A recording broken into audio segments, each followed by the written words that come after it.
됩니다. 오늘 읽은 그 본문 말씀은 압살롬의 죽음에 대한 아버지 다윗 통곡의 눈물에 대한 이야기입니다. 다윗은 여러 아들이 있었지만은 그 중에 제일 잘생기고 영리한 아들이 있었는데 압살롬이었어요. 그는 지략이 뛰어나고 용기 있는 아들이었기 때문에 항상 아버지가 마음속에 두고 있었는데, 이 압살롬이 영리한 만큼 또한 이기적인 야망이 늘 불타오르는 그런 아들이었고, 또 절제되지 않는 그 야망 때문에 어떤 그 공동체 전체를 참 무너뜨리는 그런 경우를 보게 됩니다. 특별히 아버지의 왕자를 뺏으려는 야심을 품고 4년 동안 몰래 군대를 훈련시키게 되었고, 아버지 다윗을 향한 민심을 이간질 시키려고 백성들에게 아버지보다 자기가 좋다라고 하는 것을 이제 보여주면서 이 인심을 이제 쓰게 되었습니다. 결국 압살롬은 반란을 일으켜 아버지를 예루살렘 성에서 쫓아내고 또 이제 왕의 자리까지 빼앗게 되었습니다. 그 후 압살롬이 마지막 아버지를 죽이려고 군대를 모으게 되었을 때 아버지는 그 사실을 알고 자기와 함께한, 처음에 떠날 때는 600명이 그 다윗을 따르게 되었지만은 이제 그 따르는 사람들이 더 많아짐을 통해서 아들과 전쟁을 하게 됩니다. 참 이런 아픈 일이 어디 있겠어요. 같은 이스라엘 땅에 아버지와 아들이 서로 간에 전쟁을 한다는 거. 그리고 아들은 어떻게 하든지 아버지를 죽이려고 했고, 그리고 아버지는 압살롬을 살리려고 했던, 어떻게 하든지 압살롬을 살리려고 했던 그런 내용이 오늘 본문 전체의 내용입니다. 그 중에 아버지는 자식을 끝까지 사랑했다는 것을 5절에 보여주고 있는데, 전쟁에 나가서 싸울 때에 요압과 아비새, 이때 그러니까는 왕과 함께하는 군대 장관 이 세 사람에게 명하기를, 혹시 압살롬과 나가서 전쟁에 싸울 때에 내 아들을 너그러이 대우하라. 내 아들을 너그러이 대우하라. 사실 그 다윗은 이스라엘 나라를 왕으로서 다스리면서 약 40년 동안 다스렸거든요. 그래서 이제 그 다윗의 그 영향권이라는 것은 이스라엘뿐만 아니라 또한 그 국제적으로 많은 나라를 지배하면서 영향을 미치는 지도자였고, 또한 신하들뿐만 아니라 백성들까지 다윗을 존경하는 그러한 지도자였습니다. 그럼에도 불구하고 압살롬은 오히려 아버지를 죽이려고 했고, 또한 왕권 자리도 빼앗으려고 했던, 일반 백성들이 아버지를 사랑한다면 아들은 당연히 아버지를 사랑하는 것이 당연함에도 불구하고 쿠데타를 일으켜서 아버지를 몰아내고 또한 아버지까지 죽이려고 했던 압살롬의 마음을 오늘 성경에서 우리에게 보여주고 있습니다. 오늘 본문에서 그럼에도 불구하고 압살롬이 그렇게 아버지를 죽이려고 하는 그런 상황에도 불구하고 다윗은 끝까지 그 압살롬을 사랑하며, 그리고 압살롬을 어떻게든지 살려고 애썼던 아버지의 마음을 보게 되는 것입니다. 그래서 요압과 아비새와 이때 장군에게 당부를 합니다. 나를 위하여 젊은 압살롬을 너그러이 대우하라. 제발 그 사랑하는 아들만큼은 죽이지 말라는 이야기입니다.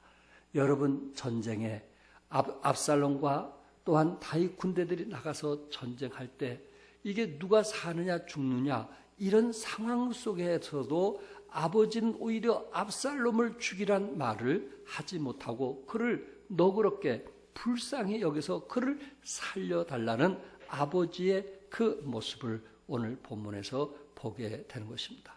아버지는 참 아들이 자기를 죽이려고 하는데도 그를 어떻게 했어요? 너그럽게 대하는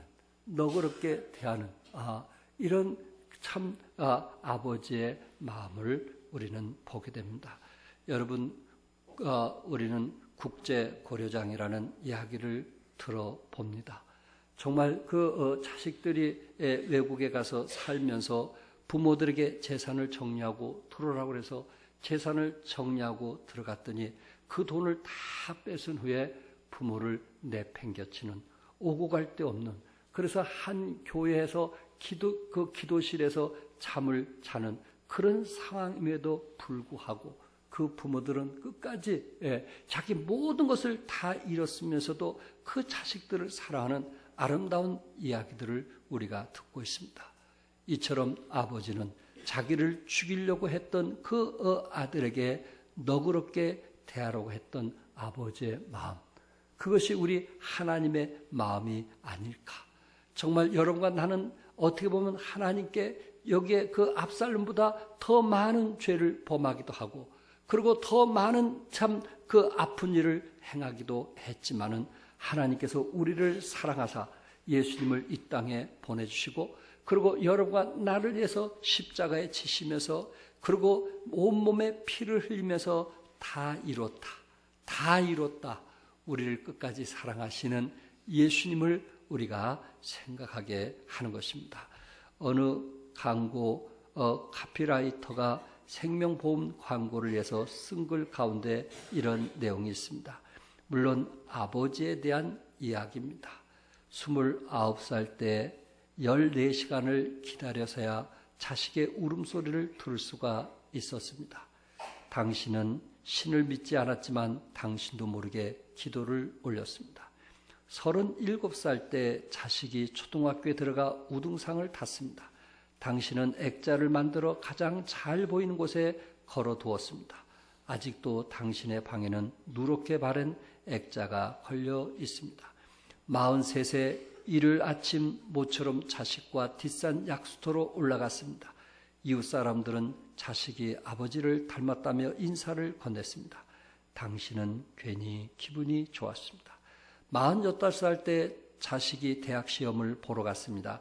당신은 평소와 다름없이 출근했지만 하루 종일 일이 손에 잡히지 않았습니다.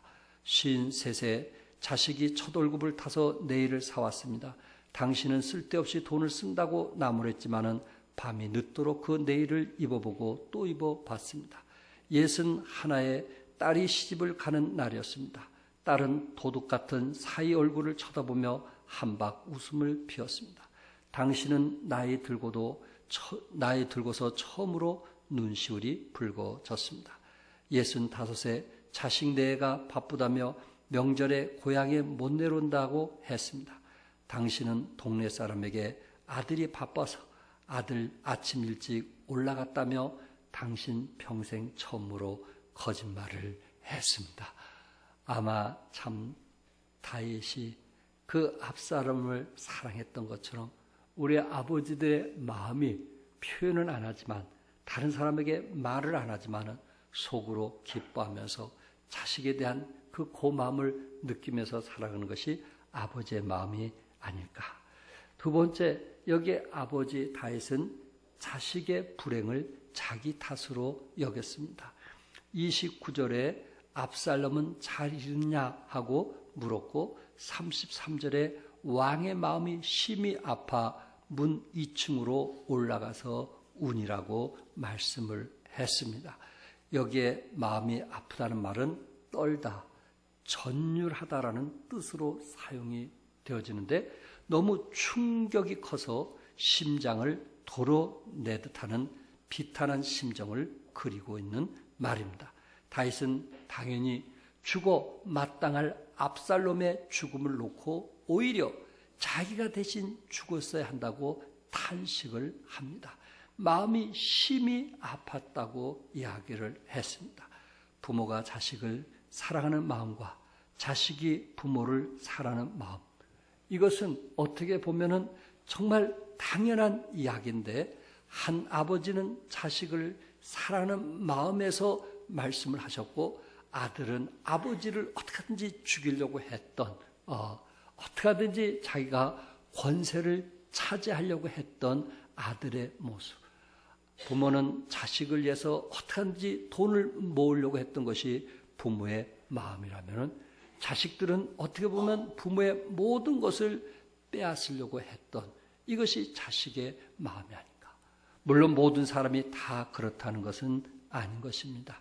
그 중에 참 몇 사람들이 이렇게 물을 흐트리는 그런 사람들 때문에 말씀을 하고 있는 것입니다. 자기 생명보다 아들이 살았다면 하는 아버지의 마음, 아버지의 마음, 아무리 미운 짓을 하고 심지어 아버지를 향해 칼을 겨눈 아들이라 할지라도 자신의 생명을 주어서라도 아들의 죽음을 되돌릴 수 있다면 되돌리고 싶은 것이 아버지의 마음이었다는 것입니다. 여러분, 전쟁에서 압살롬을 살릴 수가 있었어요. 9절에 보니까 그 압살롬이 이제 다윗 군대와 전쟁을 할 때에 그 노새를 타고 갔는데 상수리 나무에 머리가 이제 걸려가지고 그곳에서 이제 허우적거리는 모습을 보았습니다. 한 군사가 다윗의 장군이었던 요압 장군에게 보고를 합니다. 지금 압살롬이 대롱대롱 매달려 있습니다. 하고 얘기했을 때 요압이 만약에 네가 그를 죽였다면 내가 은 10개를 주었을 건데 라고 했어요. 그 순간 군사는 저에게 은 1000개를 준다 할지라도 저는 그럴 수가 없습니다. 왜? 다윗 왕께서 내 자식 압살롬을 너그러이 대우하라, 불쌍히 여기라고 제가 들었기 때문에 은 1000개를 준다 할지라도 저는 죽일 수가 없습니다. 그 이야기를 들었던 요압 장군은 창셋을 들고 그 압살롬 심장에 창을 던져서 죽이고 마는 요압 장군. 자기가 앞으로 어떤 왕의 그 권세를 누리고 싶은 요압 장군의 마음. 그러나 아버지는 자식을 사랑해서 그 자식이 전쟁에서 살아나기를 원했던 아버지의 마음을 우리는 보게 됩니다.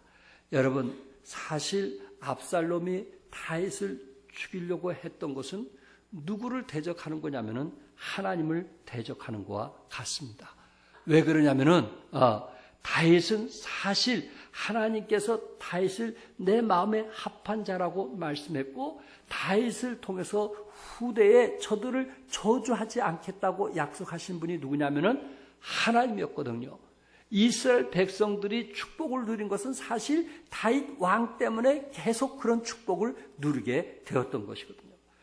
역대하 13장 2절에 보면은 여로보암과 아비야, 유다 왕과 여로보암이었던 이스라엘과 전쟁이 일어나게 되는데 유다 왕 아비야는 군사가 40만이었고 이스라엘 쪽에 있는 이제 여로보암은 군사가 80만 명이 넘었습니다. 전쟁에는 승리할 수가 없었어요. 그런데 유다 왕의 백성들은 역대하 13장 13절에서 17절에 보니까 하나님께 부르짖고 그리고 제사장들이 나팔을 불고 그리고 전쟁에 나가게 되는 것입니다. 그리고 16절에 하나님이 그들의 손에서 넘기심으로 50만 명을 죽였다고 성경은 말씀을 하고 있어요. 여러분, 유다 군사 40만과 이스라엘 군사 80만이 싸운다면 누가 이기겠어요? 당연히 북쪽에 있는 이스라엘 군사가 이기겠죠. 그러나 하나님께서는 이 다윗을 통해서 유다 군사 쪽에 함께 하셨고 그리고 유다 민족을 통해서 결국은 예수님이 이 땅에 오실 것을 약속을 했습니다. 다윗을 통해서 하나님이 유다를 붙들고 있었던 것입니다. 이처럼 다윗 때문에 유다는 축복을 받는 거예요. 다윗이라고 하는 아버지 한 사람 때문에 유다 백성들이 죄를 범했음에도 하나님께서 그들에게 매를 치지 않는 것은 다윗이 하나님께 어떤 사람이었는 것을 잘 말씀하고 있어요. 열왕기상 11장 33절과 34절에 보면은 이는 그들이 나를 버리고 시돈 사람의 여신 아스타롯과 모압의 신 그모스와 암몬 자손의 신 밀곰을 경배하며 그의 아버지 다윗이 행한 같지 아니하여 내 길로 행하지 아니하며 나 보기에 정직한 일과 내 법도와 내 율례를 행하지 아니함이라. 다윗이 행한 같지 아니하리라. 그러나 내가 택한 내 종 다윗이 내 명령과 내 법도를 지켰으므로 내가 그를 위하여 솔로몬의 생전에는 온 나라를 그의 손에서 빼앗지 아니하고 주관하게 하려니와. 솔로몬이 처음엔 잘했지만은 마지막 가서 우상 숭배도 하고 하나님을 떠난 삶을 살게 되었을 때 하나님께서는 누구에게 약속하신 것을, 누구에게? 다윗에게 약속하신 것을 하나님은 끝까지 지켜주셨다는 것입니다. 열왕기상 11장 36절에 내 앞에 등불을 가지고 있게 하리라. 누구? 내 종 다윗이 항상 내 앞에 등불을 가지고 있게 하리라 라고 약속을 했던 것입니다. 솔로몬을 하나님께서 심판하지 아니하고 그 후대 왕들을 하나님께서 심판하지 아니했던 것은 하나님께서 다윗과 약속한 것을 끝까지 지키기 위한 것이었습니다. 아버지 한 사람과 약속한 것을 끝까지 지켰던 것입니다. 그간 다윗 한 사람이 하나님을 얼마나 사랑했으면 그 다윗 한 사람 때문에 후대가 하나님의 복을 누렸다는 것을 말씀하고 있어요. 사랑하는 성도 여러분, 우리 아버지의 역할이 어떠한 것인지 아시겠죠? 여러분들이 자녀들을 위해서 기도한 것이 헛되지 않는 것을 아시겠죠? 여러분들의 믿음의 생활이 결코 헛되지 않는 것을 아시겠죠? 여러분들이 그의 나라와 그의 의를 구하는 것이 결코 헛되지 아니함을 우리는 다윗을 통해서 보게 되는 것입니다. 그러니까 압살롬이 이 사실을, 영적인 축복을 알지 못하고 다윗의 왕을 죽이려고 했던 그것이 얼마나 잘못된 일인가. 하나님의 마음은 지금 다윗에게 있는데, 하나님의 마음은 다윗을 향하고 있는데, 그 자식이 쿠데타를 일으켜서 어떻게 하든지 아버지를 쫓아내려고 했지만은 결국 하나님은 압살롬에 있는 것이 아니고 다윗에게 있었다는 거예요. 사랑하는 성도 여러분, 결국 중요한 것은 누가 우리를 조롱하고, 누가 우리를 비난하고, 누가 우리를 업신여기고, 누가 우리에게 함정을 판다 할지라도 하나님이 누구와 함께 있느냐, 그것이 더 중요한 것을 믿으시기 바랍니다. 우리 아버지들 어떤 신앙생활을 하고 있어요? 정말 압살롬과 같은 그런 자녀들 때문에 힘들고 어려워하고 있어요. 그러나 아버지의 마음은 그 있는 그대로 그 자식을 사랑하고 마음에 삭히면서 살아가고 있지 않나요? 그러나 여러분들이 그의 나라와 그의 의를 구하고 하나님이 기뻐하신 삶을 살 때 결국 그 아버지 한 사람 때문에 자녀들까지도 하나님의 축복이 함께함을 믿으시기 바랍니다. 가정의 달로서 아버지의 역할이 얼마나 중요한가. 내가 정말 어떤 믿음을 가지고 살아야 되겠는가. 적어도 내 아내보다, 내 자식보다는 더 하나님을 사랑하고 더 의지할 때 내 자식들에게 어떤 복이 임하는가 하는 것을 깨닫는 이 시간이 될 수 있기를 바랍니다. 내 아내 잘 믿으니까, 내 자식들 교회 생활 잘하니까, 여러분 그것을 원하는 것이 아니고 하나님께서는 다윗이 어떤 마음을 가지고 어떤 믿음을 가졌느냐, 그것 때문에 그의 처자식들이 또한 그의 후대들이 축복을 받는 것처럼 우리 아버지들이 결단하십시오. 믿음으로 살겠다고, 그의 나라와 그의 의를 구하겠다고, 하나님이 기뻐하신 삶을 살겠다고 결단하십시오. 여러분들의 믿음과 신앙이 후손들에게 계승하리라고 저는 믿습니다. 끝으로 아버지는 자식을 자신의 생명보다 소중하게 여겼던 것입니다. 내 아들 압살롬아, 차라리 내가 너를 대신하여 죽었다면, 내가 너를 대신하여 죽었다면 왕이 무슨 필요가 있느냐, 권력이 무슨 필요가 있느냐, 내가 너를 대신하여 죽었다면. 압살롬은 자기를 그렇게 죽이려고 했지만은 그 죽음의 소식을 듣고 내가 오히려 너를 대신하여 죽는 것을 원했던 아버지의 마음. 압살롬은 어떤 사람이었습니까? 그는 죽어도 마땅한 사람이었어요. 압살롬은 다윗과 이방인 공주 마가 사이에서 태어난 셋째 아들이었어요. 그는 불효자 중에 불효자였어요. 그는 누이인 다말을 욕보인 이복형 암놈을 죽이고 외가에 있는 구슬에서 3년 동안 피신 생활을 했습니다. 이제 예루살렘으로 돌아와 반란을 일으켜 아버지 다윗을 예루살렘 궁에서 내쫓아 버렸습니다. 사무엘상 16장 22절에 보면은 압살롬은 그 부친 아버지 후궁들과 더불어 동침했다고 그랬어요. 어디에서? 온 이스라엘 무리의 눈앞에서, 백성들이 보는 앞에서 아버지 후궁들과 동침하면서 아버지를 모욕하는 이런 아들이 어디 있어요? 아버지를 맨발로 눈물을 흘리면서 도망가게 했던 아들. 그가 상수리 나무에 달려서 죽은 것은 당연함에도 불구하고, 요압이 그를 죽인 것은 당연했음에도 불구하고, 아버지는 그 전령이 찾아오게 되었을 때 내 아들 압살롬은 잘 있느냐? 아들이 죽었다는 소식을 듣게 되었을 때 왕의 마음이 심히 아파 올라가서 엉엉대고 울었고, 차라리 내가 너를 대신하여 죽었더라면, 차라리 내가 너를 대신하여 죽었더라면 하면서 오히려 자식을 끝까지 사랑하는 아버지의 그 사랑, 하나님의 사랑 같은 그 아버지의 사랑을 우리는 성경에서 우리에게 보여주고 있습니다. 아버지의 사랑, 결국 그것은 하나님의 사랑. 여러분과 나 같은 죄인, 우리는 압살롬보다 더 많은 죄를 졌음에도 불구하고 우리의 죄를 흰 양털처럼 희게 하기 위해서 이 땅에 오셔서 피를 흘리신 예수님의 사랑을 한번 생각해 보시기 바랍니다. 그 은혜가 우리에게는 너무나 고맙고 감사할 뿐이고, 내가 하나님의 자녀가 되어서 우리의 죄가 모두 용서되었다는 그 사실에 우리는 감사할 뿐입니다. 주기철 목사님이 옥중 일기 중 어머니에 대한 사랑을 이렇게 표현을 했습니다. 내 어머님, 나를 낳아 애지중지 키우고 가르치신 은혜 태산같이 높습니다. 어머니를 봉양하지 못하고 잡혀다니는 불효자의 신세, 어머님 생각이 더욱 간절합니다.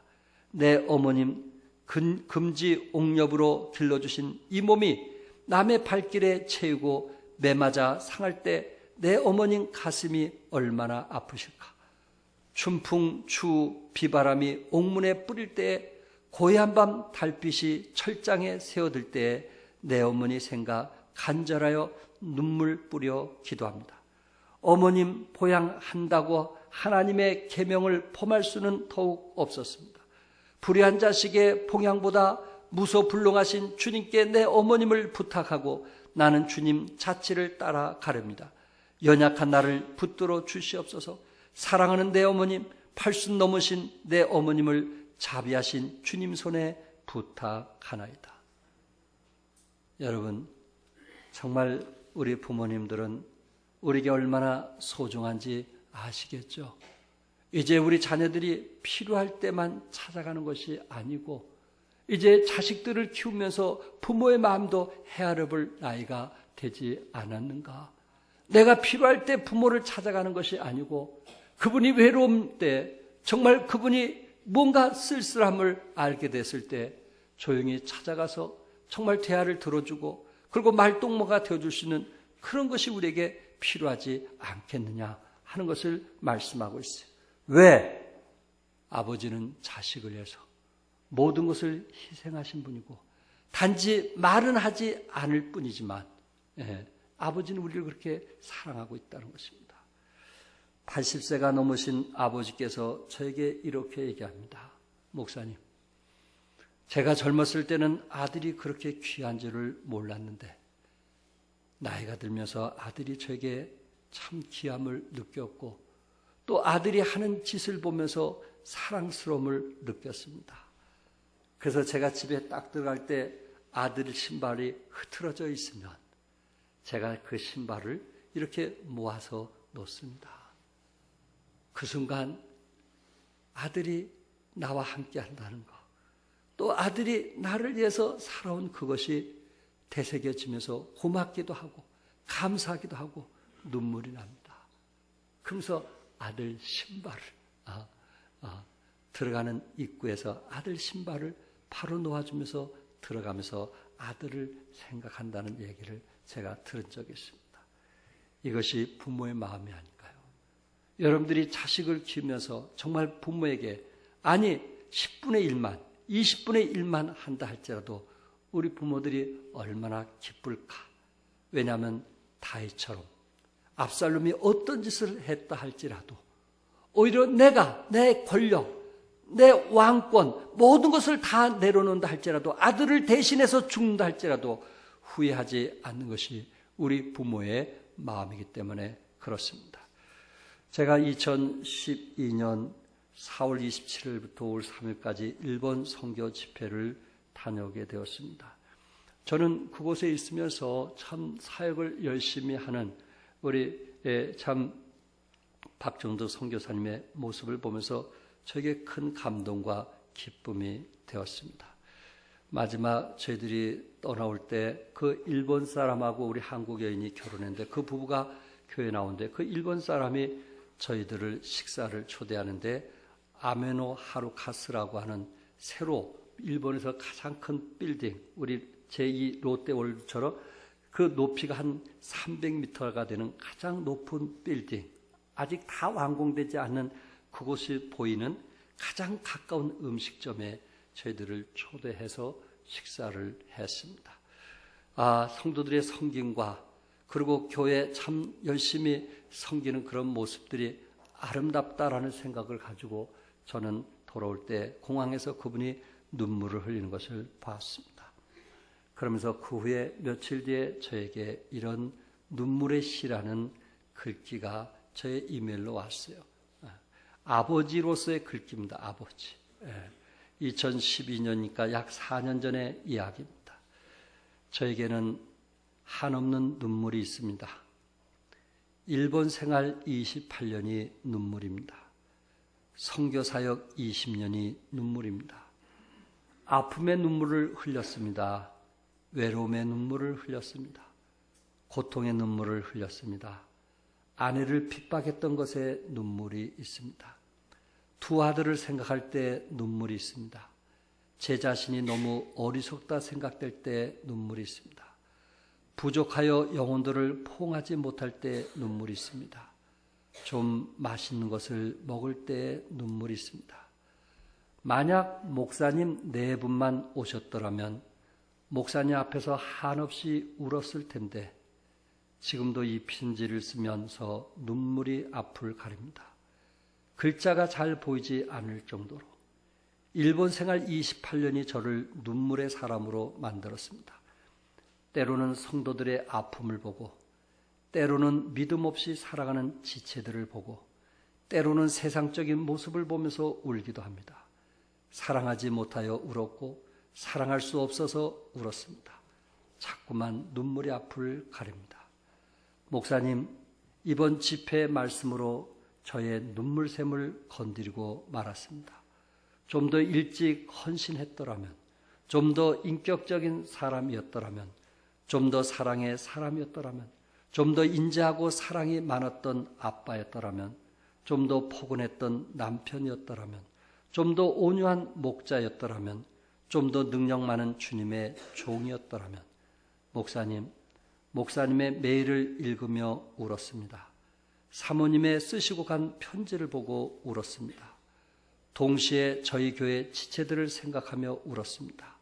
지금도 눈물이 앞을 막습니다.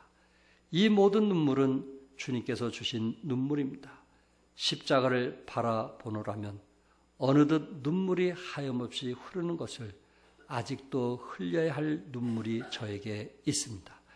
잃어버린 수많은 영혼들을 향한 눈물입니다. 예수님께서 흘리신 눈물입니다. 아직도 목사님 사랑합니다. 우리 박정두 선교사님, 어떻게 보면 참 강하게 보이는데 참 사역하면서 많은 그 눈물, 감췄던 눈물이 터졌다는 고백을 하고 있습니다. 저는 한 목사로서 이분의 그 글을 제가 충분히 이해가 되었습니다. 여러분, 참 아버지로서 살아간다는 것이 쉽지 않은 거 아시죠?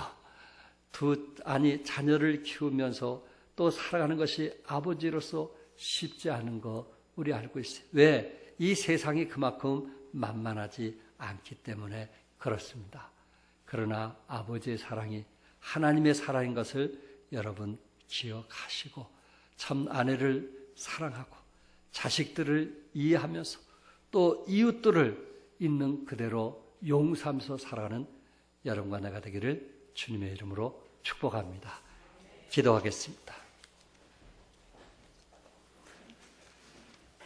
아버지의 마음,